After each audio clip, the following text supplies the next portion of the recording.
सुत्ने म एउटा म मान्छे केटी मान्छे अनि तिम्रो नागमणि कहाँ छ अरे टाँसिरहेछ भन्दैन के हो त अनि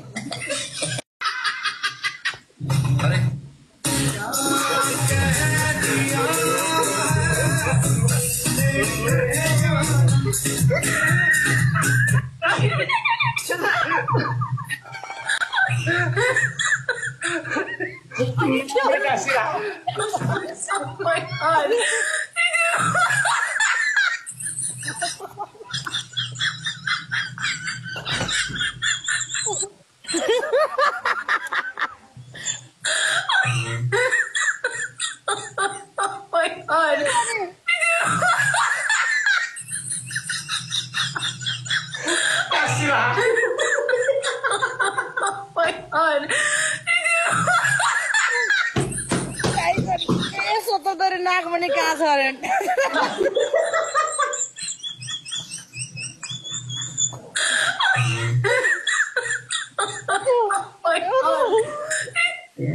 प्यारी समझ गई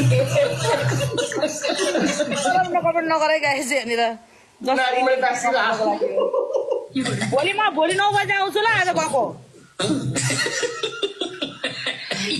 के बोल्या भाइ के बोल्या यस्तै हो क्या जस्ट फन नागमणि टाँसिरह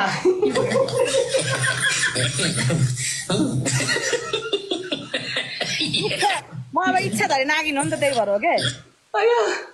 अब कुन्चाले युट्युबमा हाल्छ रेकर्ड गरेर फेरि बोल्दै देख्छ त डलर छाप्ने भयो यार अनि किन सोध्ने त तपाईँ चाहिँ पागल अनि साँप बसिना मैले केटी मान्छे सोचिनँ के मैले सोचे साँप तिमी साँप बनेको होइन मेरो साँप बनेको त म नक्कली साँप अनि मेरो नागमणि चाहिँ कहाँबाट ल्याउनु मैले लो